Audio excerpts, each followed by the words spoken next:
Gananam tva ganapatiham havamahe kavim kavinamupamashravastamam Jyeshtarajam brahmanam brahmanaspata anashrunvannotibhisseeda sadanam Sri Mahaganadipataye namaha Gurur Brahma Gurur Vishnu Gurur Devo Maheshwaraha Guru Sakshat Param Brahma Tasmai Shri Gurave namaha Sadashiva Samarambham Shankaracharya Madhyamam Asmadacharya Paryantam Vande Guru Paramparam.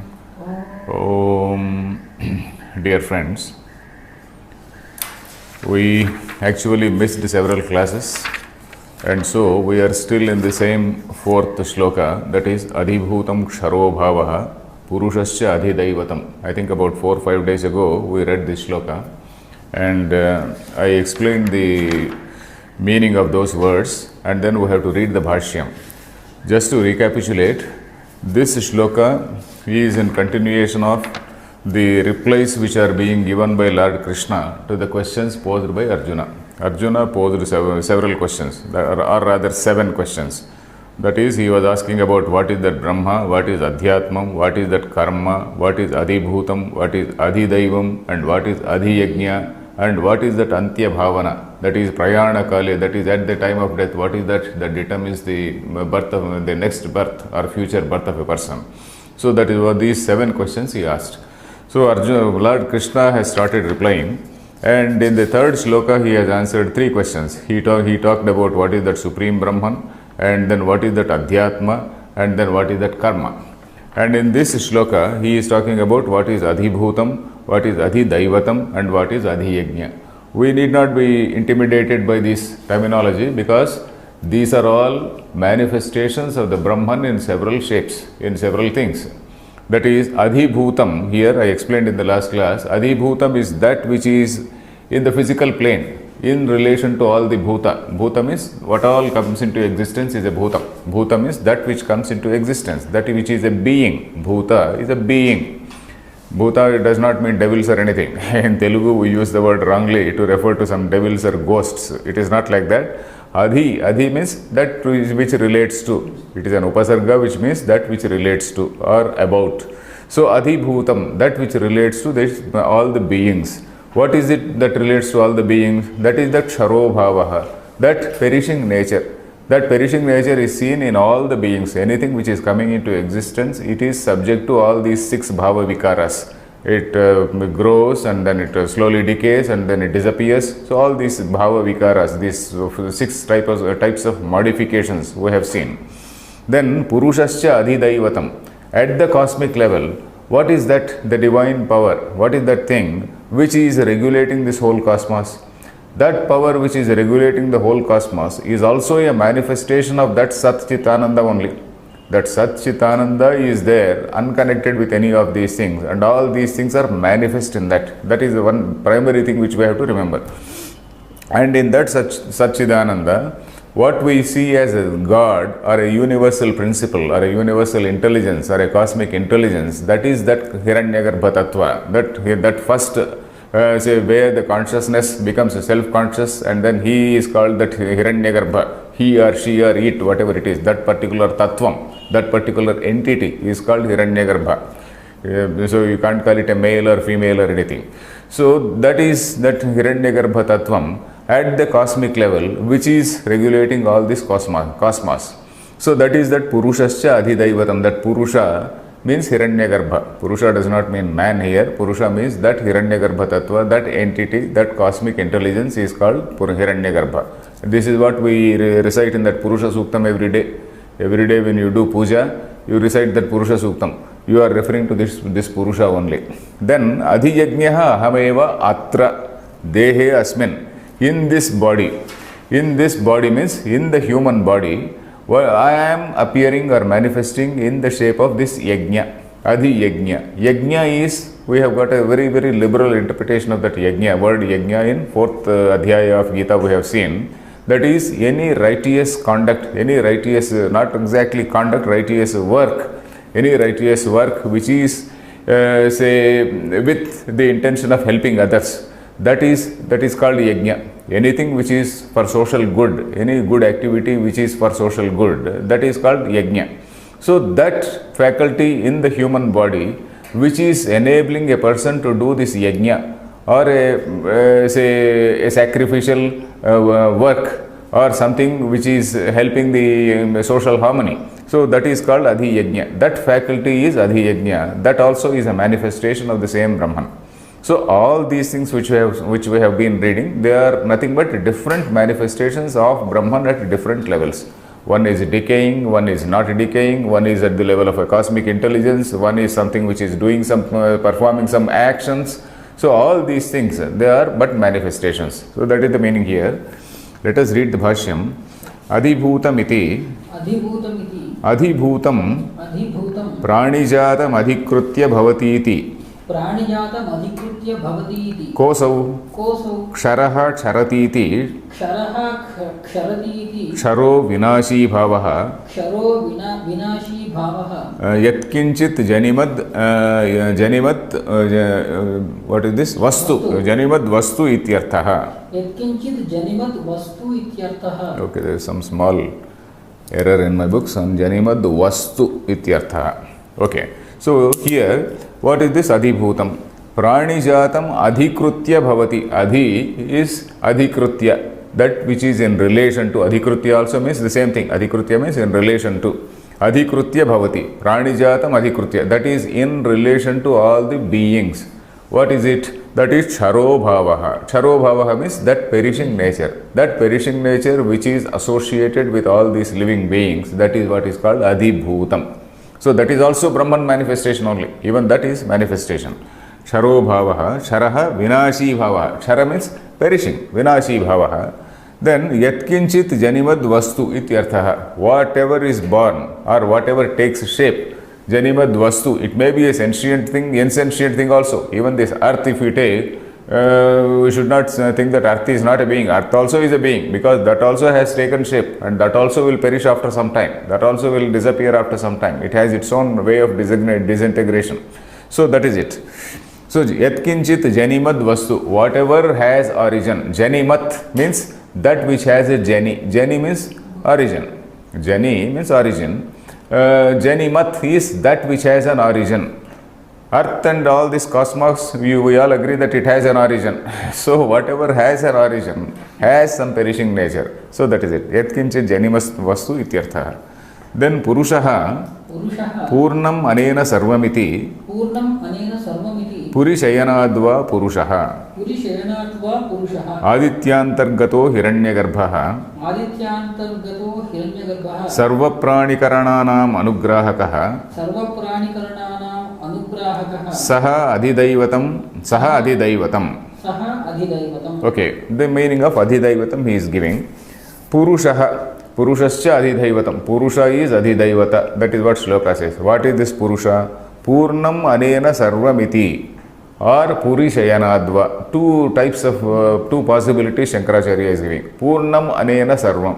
Because of this everything is complete. Because of this, or because of this the creation by this, or because of the creation only, creation done by this Purusha, this whole thing is filled, the whole thing is complete. So that is it. Purusha Purnam anena sarvamiti athava Purishayanadva Purushaha. Puri shayate iti Purushaha, isn't it? Puri means in the body, shete means resides. Puri shete iti Purushaha. Purishayanat Purushaha, you can say in any way. Purusha means that which stays, that which resides in the body. What is it that resides in the body? That particular Chaitanya which is illuminating the body is that Purusha, which is there, equally there in all, equally present in all the beings. Purishayanat Purushaha. Then he again qualifies by saying Adityantargataha Hiranyagarbhaha Sarvapranikaranaanam Anugrahakaha. So, Adityantargataha Hiranyagarbhaha, that is, that portion of that particular Chaitanya of Hiranyagarbha which is reflected in Aditya. It is not as though Aditya is superior to Hiranyagarbha. Aditya is again a Aditya means sun. Sun, moon and all these things, they are only manifestations in that cosmic scheme only. So, Adityantargataha Hiranyagarbha means that Hiranyagarbha who is present in Aditya. But we should not take it to mean that Aditya is something bigger and Hiranyagarbha is something which is appearing in that, not like that.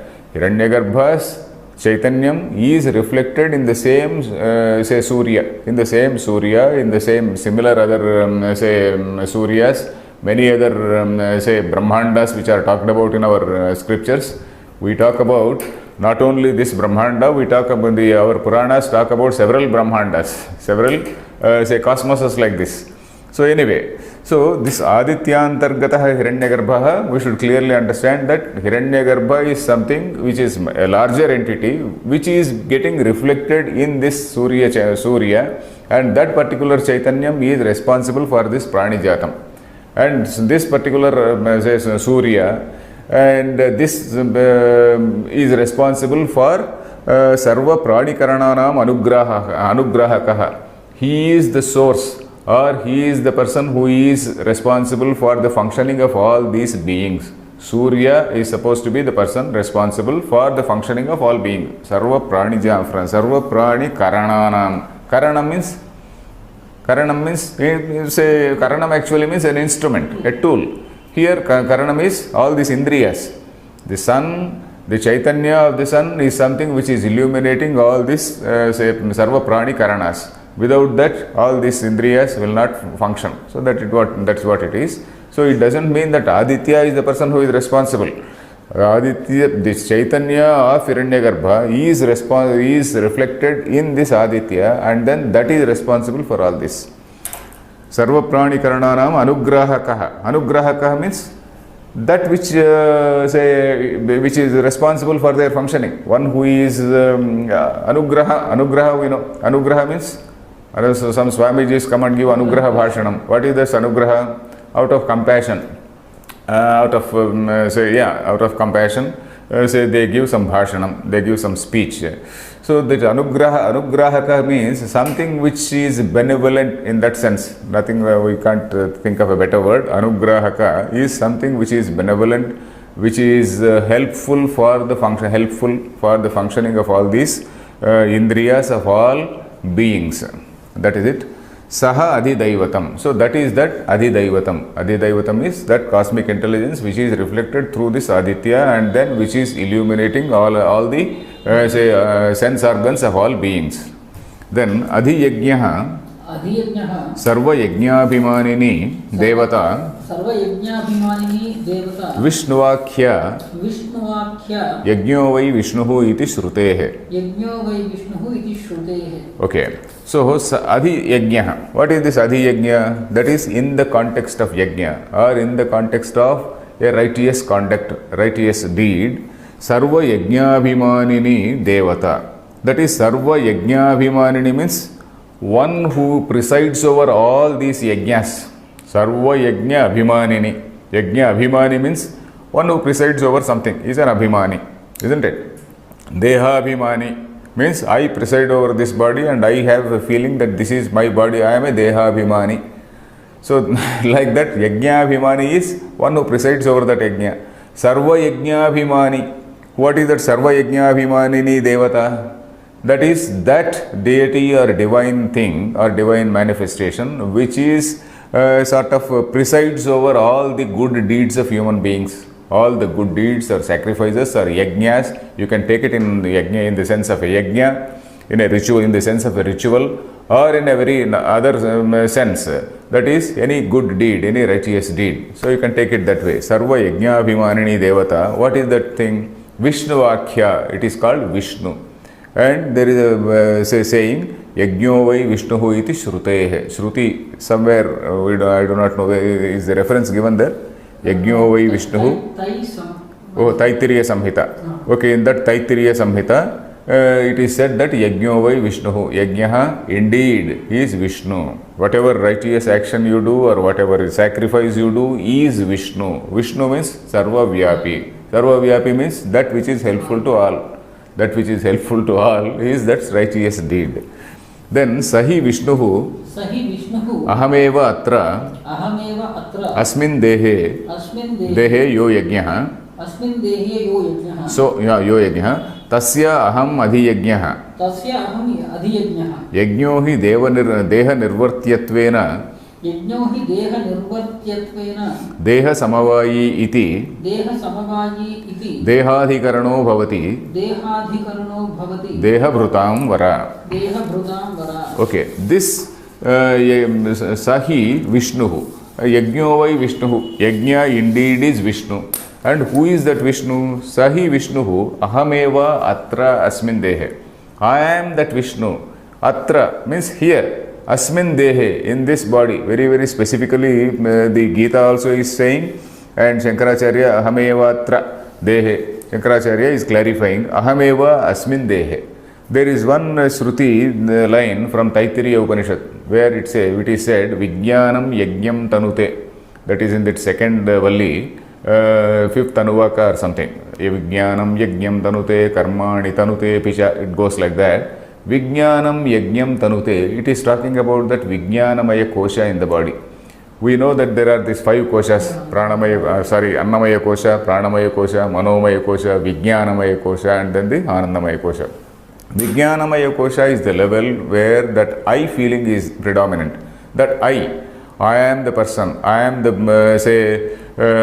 say controller of this body, I am the karta in the body. That I feeling is the karta in the body. Vijnanatma is the karta in this whole body mind complex. So that is one thing we have to see. It is not the body which is the karta, it is not the pranamaya kosha which is the karta, it is not the manomaya kosha which is the karta, it is the vijnanamaya kosha, that I feeling, that aham feeling, that feeling of I, aham, ahankara it is said. Ahankara does not mean arrogance. In Vedanta, ahankara does not mean arrogance. Ahankara is that I feeling, that ego consciousness. So that is the yajna, that is the thing which yajnam tanute, that which performs these things. It is responsible for all these righteous deeds. Karmani tanute picha. So it is the thing which is actualizing the sacrifices. Vijnanam yajnam tanute. It is not here, of course. Tanute means that which say elaborates, that which extends, that which actualizes. Vijnanam is the thing, or Vijnanamaya Kosha is the thing which actualizes the sacrifices and then makes them more meaningful or fruitful. So only when you know about the nature of a yajna, only when you know the nature of a particular sacrifice or a righteous deed, that you are able to do some good, isn't it? So that is the meaning of that Vijnanam Yajnam Tanute. So that is something which is again a manifestation of the same Brahman. It is nothing else but the manifestation of that Vishnu. So Sahi Vishnuhu Ahameva Atra Asmin Dehe Yaha Asmin Dehe Yo Yajnaha. Whatever this yajna component is there in this body, Asmin Dehe Yo Yajnaha means whatever that yajna component or that faculty of a being which is doing all these deeds, all these sacrifices, all these righteous actions, that is Ahameva, Aham Adhyajnaha. Then he is also clarifying, Yajno hi deha nirvartyatvena deha samavayi. Samavayi means something which is so inseparably linked. Something which is inseparably linked is called samavayi. In Tarka, of course, they call it samavaya sambandha. There is a there is a slight difference there. But samavayi here, it means very inseparably linked. Deha samavayi means that which is inseparably associated with the body. Deha samavayi. And yajno hi deha nirvartyatvena, because this has to be performed by the body.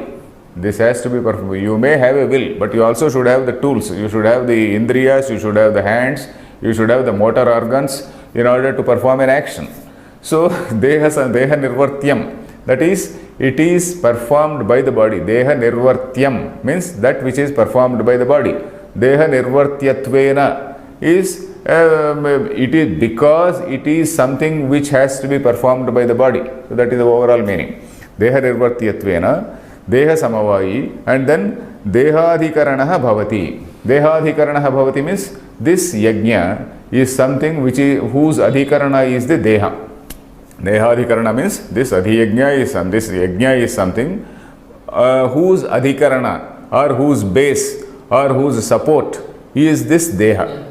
Adhikaranam, you can take it as support. Adharo adhikaranam. That is how grammar defines it. Adharaha adhikaranam. The adhikaranam actually means an adhara, a support, a base. So that is it. So the body is the base. It is the support for all the yajna. Without the body, you cannot do it. So that is why we say Shariram Adyam Khalu Dharma Sadhanam. Unless you have a body fit, unless your body and mind are actually fit, you will not be able to do any dharma also. Even if you want to do dharma, you have to have a right, you should have a fit body. So that is it, fit body and a fit mind. So, Bhavati, Deha Bhrutam Vara. Deha Bhrutam Vara means, oh best among men. Oh best among men. Deha Bhrutam Vara. Deha Bhrut means, Deham Bibharti iti Deha Bhrut. One who has a body is a Deha Bhrut. One who has a Deha, Deham Bibharti. One who has a Deha is Deha Bhrut. Deha Bhrutam Vara, there is no particular significance because he is talking about the body. Lord Krishna is saying, O Deha Bhrutam Vara, because this is Adhi Yajna. Yajna is something which has to be performed by the body only. And you have got such a nice body, you do your fighting. So that is actually he is going to say in the next shloka, Ma Manusmara Yudhyacha. You have to do this fight. Your body is meant for that. Maybe that also is intended here. There is nothing wrong if we take that meaning also here. Deha Bhrutam Vara, you have got a body, you have to do that yajna. So anyway, Deha Bhrutam Vara. Then next shloka, Antakale cha mameva Antakale cha mameva Smaran muktva kalevaram Smaran muktva kalevaram Yah prayati samadbhavam Yah prayati samadbhavam Yati nastyatra samshayah. Yadi nastyatra samshayah. Okay. So here there is a general principle which is told. A general principle which is accepted by, I think, all people. All people means all religions also. Because our mind makes several bhavanas. Bhavana means, say a particular thought process. Suppose you worship God. You worship God with a great devotion, with a concentration, and then you do some prayer anyway. And what is that prayer actually? Prayer again is a thought process. Thought process again is nothing but Buddhi Vritti. Buddhi Vritti, which is again, it is supposed to be Jada, but again it is illuminated by consciousness only. Buddhi Vritti, of course, is not consciousness. Buddhi Vritti is Jadam only. But again it is illuminated by consciousness only. So this Buddhi Vritti is going in a very, very concentrated form, and then which is moving in a particular direction. That is what is Upasana, isn't it? Upasana is something, Chitta Vritti, what is that?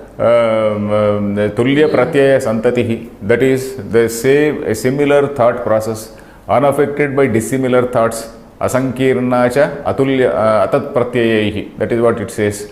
So that thought process which goes on, that again is illuminated by consciousness, though this chittavritti is a jada. So this is such a focused activity of the mind which is supposed to produce some result. So this is accepted by all the religions. So that is why all the religions, they do have worship. They have their own form of worship. And then everybody believes that by such worship you are going to get some benefit, and people do get that benefit also. So that is what it is meant. That is what is shown here, and in fact that is the meaning of this mantra also. Mantra. What is the meaning of mantra? When we chant mantra, the meaning of mantra is mananat trayate iti mantraha. Mananat trayate iti mantraha. By constantly meditating on that, mananam is meditation. By constantly meditating on the God form which is described in that or defined in that particular mantra, in that particular group of words. Mantra is basically a group of words. In that particular group of words, you are going to get the benefit. Mananat trayate, that protects you, that saves you, that is going to help you, that gives you benefit. So that is what is mantra, mananat trayate. So this is the thing. Suppose you take one mantra, that particular mantra, a simple thing like Om Namo Narayanaya. So you contemplate on the very meaning of this Om, Namaha. What is this? What is the significance of this Nama? What is the meaning of this Narayana? You contemplate on that, and that particular thought process is going to give some positive results. So that is the picture here. Of course, psychology, they call it positive thinking and whatnot. Positive thinking is slightly different. Maybe it is something similar to this. Positive thinking is not dissimilar to this, because they say the power of positive thinking. The power of positive thinking and all this is nothing different from what we call it mantra. In religion we call it mantra. In psychology they may call it a power of positive thinking. So anyway, this particular mantra, the very concept of mantra is like this. So here of course we are not referring to any mantra in this particular shloka. We are referring to a cumulative building up of samskaras or vasanas. Samskara, we know what is a samskara. Samskara is an impression which is formed in your mind. Samskara and also vasana, whatever, both are almost synonymous. So you, by doing certain activities, any activity you do, it produces a sort of impression in your mind. Any interaction you have with anybody, that produces a small imprint, that leaves an imprint in your mind. That particular imprint or impression, say that is called samskara or vasana. So over a period of time you have to build up a samskara, and the strength of samskara should be in such a way that they will give you some right say ideas at the time of departure from this earth. So that is it. Antakala. Antakala means at the time of death. Antakale cha mameva smaran muktva kalebaram yah prayati. Yaha mameva smaran. The shloka is like this. Yaha, the one who, mam eva smaran, thinking about me or contemplating on me, mameva smaran, antakale prayati, kalevaram muktva prayati. Kalevaram means not dead body. Kalevaram actually means body. Kalevaram, over a period of time, semantic change has come. Now we say that Kalevaram actually means a dead body. But then the original meaning of Kalebara is only body. Kalebara. You must have heard Gita Govindam of what is that, Jayadeva. You must have heard the songs of Gita Govinda. What is that song? What is that? Chandana Charchita Neela Kalebara Pitavasana Vanamali. What does it mean? Chandana Charchita Neela Kalebara. On that Neela Kalebara, on that dark Kalebara, all Chandana has been, say, you have applied Chandana quite well, and then Pitavasana Vanamali, and you are wearing some, what is that, saffron cloths, and then Vanamali. So you are there moving in that jungle. So that, the lord of that garden. So Vanamali, exactly meaning I cannot say. Vanamali, right now I can say the chap who is moving in that garden. So anyway, so he is Chandana Charchita Neela Kalebara. So that was something written in 12th century. What is this Gita Govinda by Jayadeva is 12th century, 10th or 12th century work. So till that time, the word Kalebara only meant the whole body, the living, kicking body, not a dead body. So now unfortunately it has undergone a semantic change, and now we say Kalebara is a dead body. So it is also related to the English word cadaver. Cadaver, C-A-D-A-V-E-R, cadaver, is very closely related to Kalevara. If you see etymology, probably it is the same etymology. So, Kalevaram Muktva Yaha Prayati, that is, having left this body, one who leaves. Prayati means Prayanam. You know Prayanam. Prayanam is journey. Prayati means one who goes. Prayanam Karoti. It's Prayati, that's all. Yah Prayati. Sa Madbhavam Yati. So he will attain me. Madbhavam Yati. He will attain my status, let us say. Madbhavam, my bhava, my position, my status. It does not, we should not think that some Lord Vishnu is talking about some Vaikuntha. So somebody who thinks about me, he will come and sit with me on the same pillow. Then not like that. We should not think, we should not imagine like that. So Antakalecha Mameva Smaran. There are two levels in which we can understand it. One is at the level of Upasana. At the level of Upasana, you are having an Upasya Devata. And then when you are doing an Upasya Devata, you are doing it with a feeling of duality. I am something different, and then this God is something different. Okay, by doing some bhajan of this God, he will take me up to his say loka. Just as you admire somebody, he will call you to you praise somebody, and then he will call you to his office and then treat you well. So something like that. This gentleman will call me to Vaikuntha, and then he will give me all the comforts of that Vaikuntha. That is that feeling of Upasana where there is a Dvaita Buddhi. Here we are not talking about that Dvaita Buddhi, here we are talking about that Advaya Buddhi, where Mameva Smaran, the commentators have very clearly pointed out, particularly Nilakantha Vyakya, very clearly points out that it is talking about this Braham Brahmasmi Bhavana. This is a situation where this person, Mameva Madbhavam Yati, means he attains me. What does it mean? Nobody will attain, say that Brahma Bhavam without having that Aham Brahmasmi feeling. Unless you realize that you are the Brahman, you will not be able to live, you will not be able to attain Brahman. So that sort of built up has to be there. That sort of bhavana, dardhyam, that strength of bhavana, that strength of all these imprints, these impressions in your mind have to lead you to that stage, or that nididhyasana has to be so strong, that unwavering, unflickering nididhyasana has to be there in your mind, so that it leads you to that particular thought at the time of death. Otherwise, you will still be thinking about your bank accounts, you will be still thinking about your, say, some will, something about the types of quarrels which may arise after your death. So all these things which we see in old people. So here, this is a different type of will. Particularly in the next shloka, you will see that it is a totally different type of will.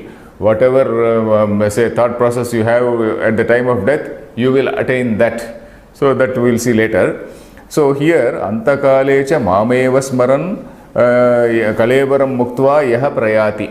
Kalevaram Muktva Yah Prayati. The one who leaves this body thinking about me, or in that Brahma Dhyanam, in that Brahmatma Bhavam, then such a man, sa madbhavam yati, he will attain me, he will attain my status, he will become Brahman. In other words, nasti atra samshayaha, there is no doubt about it. So this is the thing which we have to see. So there are two levels, one is that upasana level and the other is that non-dual level. So in this upasana level, this ego is present, very much this ego is present, and this upasana, this jnana level, that ego is obliterated, ego is no longer present. His individual ego is totally eliminated, and then he becomes one with that supreme thing. So this is the point we have to see here. Is the shloka clear? Yes. Then Antakalecha Maranakale Mameva Parameshwaram Vishnum Smaran Muktva Parityajya Kalevaram Shariram Yaha Prayati Gacchati Sa Madbhavam Vaishnavam Tattvam Yati Nasti Navidyate Atra Asmin Arthe Samshayaha Yativa Nava Iti. Okay. So here, only in one line, Shankaracharya has finished it. Antakalecha. What is this Antakala? So Maranakala. It is very clear. Mam eva Parameshwaram Vishnum Smaran. Mam Smaran. That is Parama Ishvara. That is that Supreme Lord Vishnu. That Vyapana Shila. Vishnum Smaran. By thinking about it. Muktva Parityajya. Having left this Kalebaram, Shariram. Kalebaram is not a dead body. Kalebaram is a living and kicking body. At that time. Now, of course, now Kalebara has undergone some semantic change. Kalevaram, Shariram, Muktva, Yaha Prayati, Gacchati, one who goes like that, Sa Matbhavam Vaishnavam Tattvam Yati. This Vaishnavam Tattvam, commentators have very clearly written, Nirvishesha Chinmatra Bhavam, commentators have written, that is that particular Chinmatra, where there is pure consciousness alone. Chinmatra. Chinmatra means alone. Chit alone is Chinmatra. That is that Nirvishesha, where there is no Vishesha, where there is no Gnata, Gneya and Gnanam. That Triputi is not there. That Gnata, Gneyam, Gnanam, etc. is that Triputi is not there. There is no Drishyam, there is no Drashta. This is the pure consciousness. This is the Nirvishesha Brahma. So this Nirvishesha Chinmatra Bhavam. So this is not a place called Vaikuntham. Vaishnavam Bhavam, we should not think that it is a place called Vaikuntham. Vaikuntham also you have to take in a philosophical sense or a Vedantic sense. Vaikuntham. What is the meaning of Vaikuntham? Kuntitam means Kunti. In Telugu we call it Kunti. Kunti is crippled. Where there is no crippled feeling, where there is nothing, say, finite, where there is nothing inadequate or incomplete. Vaikuntham. Yatra kuntita bhavo nasti. That is vigata. That is Vaikuntham. Where there is no, say, inadequacy. So that sort of thing is Vaikuntham. So that which is infinite is Vaikuntham. So that is the meaning. So if in that Vedantic sense, okay, you can take Vaikuntham, not in the Puranic sense. So because all these words, they give two meanings. One at the Puranic level and one at the Vedanta level. So Puranic level, okay, if you think that Vaikuntha is there are certain gates and then there are some Dwarapalakas and all those things, okay, it is good for a youngster, good for a student who wants to read some nice story. But then a student of Vedanta should realize the etymological meaning and then go to that Vedanta level. So here, Madbhavam Vaishnavam Tattvam, he says Tattvam. This Tattvam also is a word. Vaishnavam Lokam, he is not saying Vaishnava, say Padam, not like that. Vaishnavam Tattvam Yati Nasti Navidyate Atra Asmin Arthe Samshayaha Yati Va Navaiti. So there is no question of doubt here. Whether he reaches or not. If it is a sort of Saguna Bhakti or a Upasana, he goes to a particular loka. That of course we are going to see in the next shloka. If it is as Upasana, he goes to a particular loka of the deity whom he worships. But here we are talking about a Nirguna Bhakti, where there is no question of loka or any such place. It is Shuddha Brahmatma Bhava. That is the main shloka here. Then let's read the next shloka. Yam yam vapi smaran bhavam tyajatyante kalevaram tam tameva iti kaunteya sada tadbhava bhavitaha. So here again the general principle is being postulated. Earlier he only talked specifically with reference to him. Antakalecha mameva smaran muktva kalevaram. At the time of death, whoever thinks about me, he attains me or he becomes me. That's what he said. But here he is telling a general principle. It is not only me, you think of anything at the time of death, you become it. So that is it.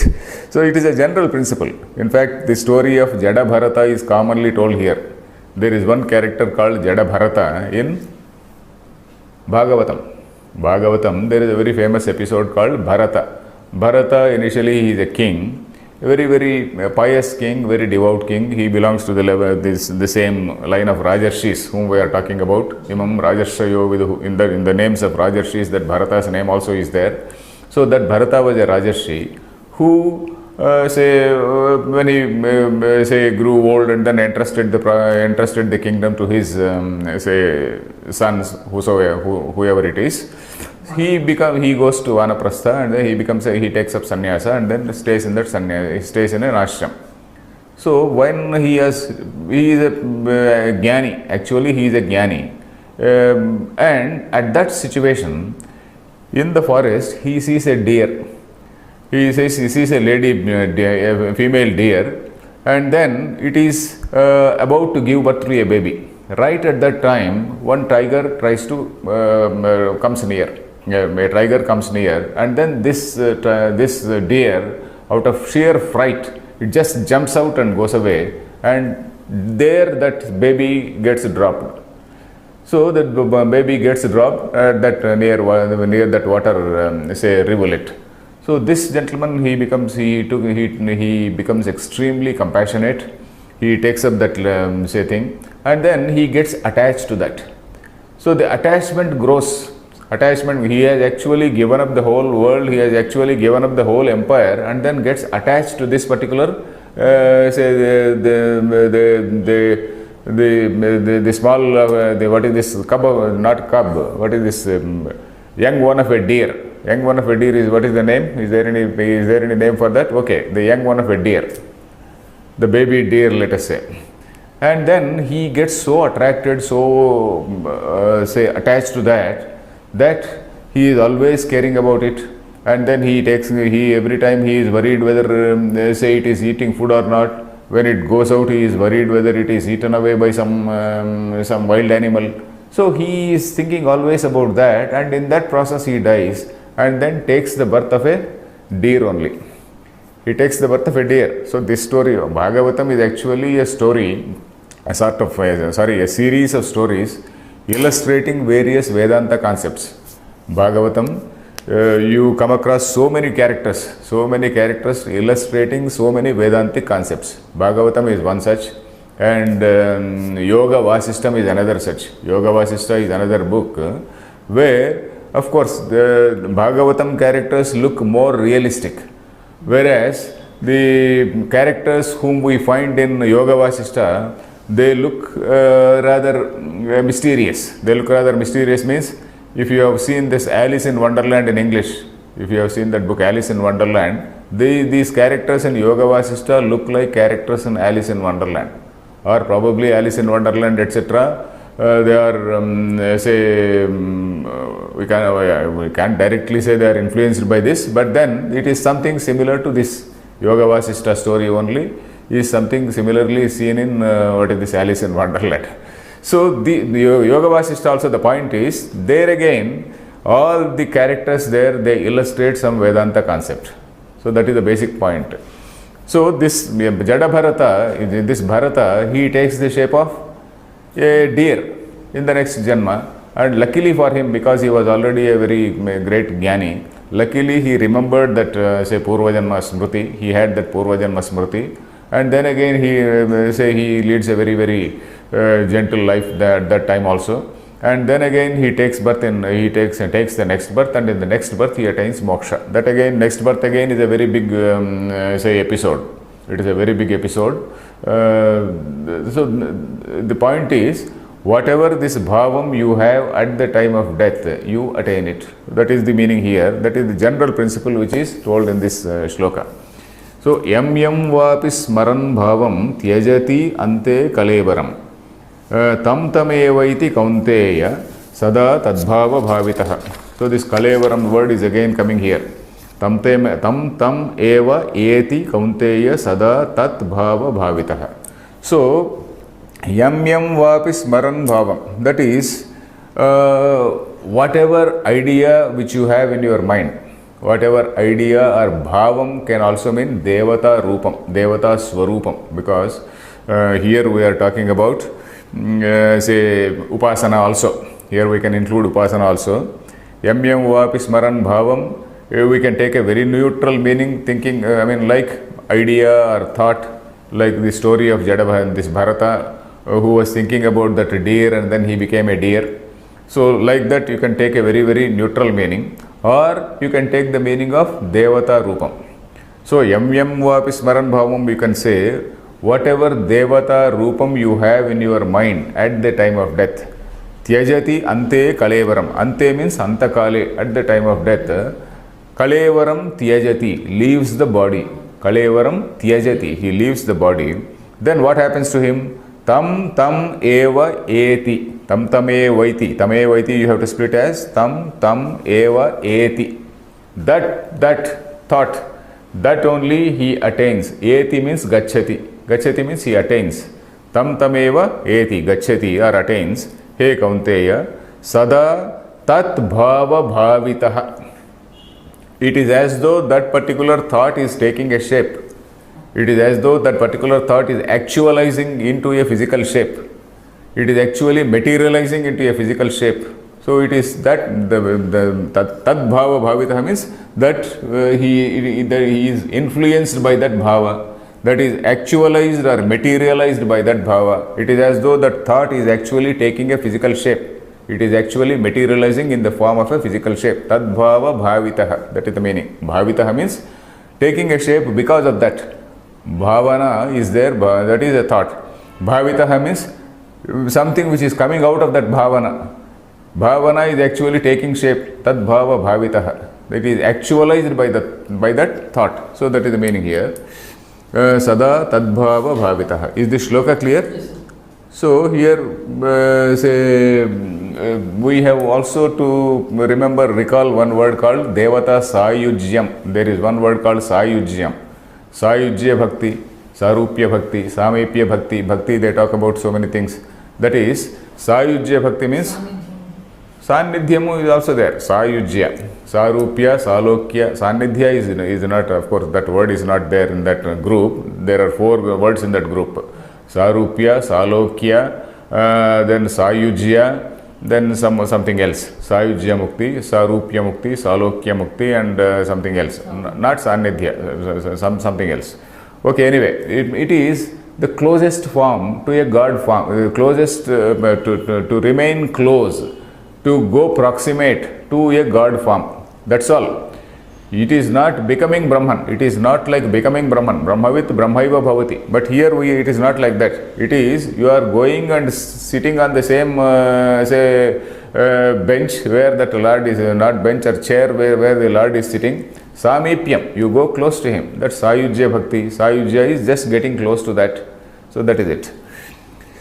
So yam is this shloka clear? Yes, sir. Yam vapi smaran bhavam, yam bhavam smaran ante kalevaram tyajati, tam eva eti sada tat bhava bhavitaha. Tat bhava bhavitaha means tat bhavena bhavitaha. By getting actualized by that particular thought. So that is the meaning. Then let us read the bhashyam. Yam vapi bhavam devata vishesham smaran bhavam devata vishesham smaran Chintayan Tyajati Parityajati Ante Pranaviyoga Kale Kalevaram Tamtameva Smrutam Bhavam Bhavameva Eti Nanyam. Okay, the same thing is being told here. Yam vapi bhavam. Bhavam, Shankaracharya is also giving the meaning Devata Vishesham. So people worship different gods depending on their own, nature. We have seen in the 7th chapter also, Yo yam tanum bhaktaha shraddhaya architum ichhati. There we saw a person chooses a deity depending on his own nature.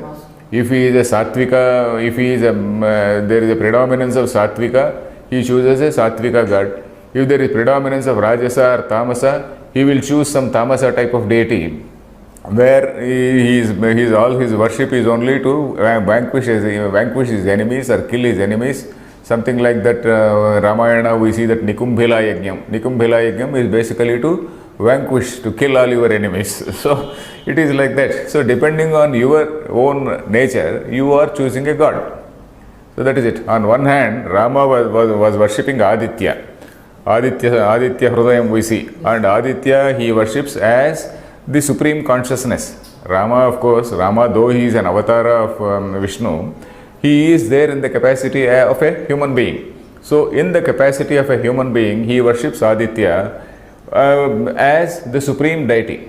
Whereas on the other hand, you see another character, a Rakshasa, who is doing a Nikumbhila Yajna of some inferior deity, of some Shudra deity, for the sake of vanquishing enemies. So that is it. So like that, here we see yam bhavam devata vishesham smaran chintayan. Thinking about that, tyajati parityajati, that is leaves. Ante means pranaviyoga kale, that is at the time of departure, leaving when the prana gets separated. Prana viyoga. Viyoga means prana gets separated from the body, which means at the time of death. Prana viyoga kale. Then Kalevaram Tamtameva Smrutam Bhavam Eva Eti Nanyam. Not anything else. Is the time over? No, we have 11 more minutes. 11 more minutes we have. You said only something like this? Oh, no, that Sayujyam. Okay. Yeah, I thought it was only 4 minutes. Okay. Tamtameva Smrutam Bhavameva Eti Nanyam. Nanyam is not anything else. He attains only that, particular form and nothing else. Then Kaunteya, let us read Kaunteya Sada Sarvada Tadbhava Bhavitaha Tasmin Bhavaha Tadbhavaha Sa Bhavitaha स भावितः स्मर्यमाणतया अभ्यस्तः येन स्मर्यमाणतया अभ्यस्तः येन स तद्भावभावितः सन्. स तद्भावभावितः सन्. So sada sarvada, that is always tadbhava-bhavitah. Shankaracharya is explaining tasmin bhavaha tadbhavaha. That is keeping your attention focused in a particular divine form. That is tadbhava. So focusing your attention in a particular God form is tadbhava. Tasmin bhavaha. That is all your thought is in that. Tasmin means in that. In that tadbhava. You are having that bhava. Tasmin bhava. So all your attention is on that particular God form. And then sa bhavitaha smaryamanataya abhyastaha. That is smaryamanataya abhyastaha. Abhyastaha means practice. Abhyasa kurtaha. Abhyasta means abhyasa kurtaha. How? Smaryamanataya. That is, it is practiced by way of smarana. By constantly smarana. By constant smaranam. Smaranam means that is dhyana. By constantly say dwelling on that, by constantly thinking about that God form, that you are in a way actualizing that particular thing. You are actualizing upon that particular form. So the sabhavitaha smaryamanataya abhyastha, that is practicing it, practiced it by way of long time of smaranam, a long duration of smarana. Then sa tadbhava bhavitaha, that is actually that bhava is getting actualized or getting materialized, or rather metamorphosed, we should say. Metamorphosed is not actually used here, but in a very metaphorical way we can use it. It is metamorphosed or it is actualized because of the strength of that bhavana. The strength of that bhavana, the strength of the human will or desire, let us say, that human desire is so strong that you worship any God form and then you will attain that thing. So that is why in Indian system we never had any difference with any other religion. Though all other people say that there is the only religion and then all other forms of worship are wrong, we never say that. That is because this general principle is accepted here. The general principle is human mind, whether it is here or in Arabia or in Africa or in America or any such place, the human mind, the power of the human mind, the power of the human will is the same. Whether he is an African person doing some voodoo or or somebody who is doing something else in some other place. So the human mind, the power of the human mind is same. So that is why we never denigrated anything. We never denigrated any form of worship. We said everything is okay because everything is leading to some chitta shuddhi, some type of discipline, some type of chitta shuddhi, some type of purification of mind it is leading. So this is a general principle because we have established some general principle. Our approach has been very, very egalitarian. Unfortunately, it is not seen in other places where they don't think of these general principles. I don't think this general principle is there in any other, you cannot find in any other religion. So this general principle we accept. So that is why we respect every other people. Whereas those people, they cannot respect us because they don't recognize these general principles. So anyway, tamtameva iti kaunte sada tadbhava. Okay, smaryamanataya tadbhava bhavitas san. Okay, here it is over. Next shloka. Tasmat sarveshu kaleshu Mam anusmara yudhyacha Mayyarpita mano buddhihi Mame vaishyasya samshayah. So therefore he says tasmat, therefore means why? Because this antya bhavana or because this last thought is going to actualize into that particular shape. If you think of some inferior deity, you will reach that deity. So instead of thinking about some inferior deity, you think of that supreme being. So that is what he says. Tasmat, therefore, sarveshu kaleshu, at all times, mam anusmara yudhyacha, mam anusmara. Mam means not Krishna, mam means that supreme being, that supreme Brahman. Anusmara, you be in that awareness. Anusmara.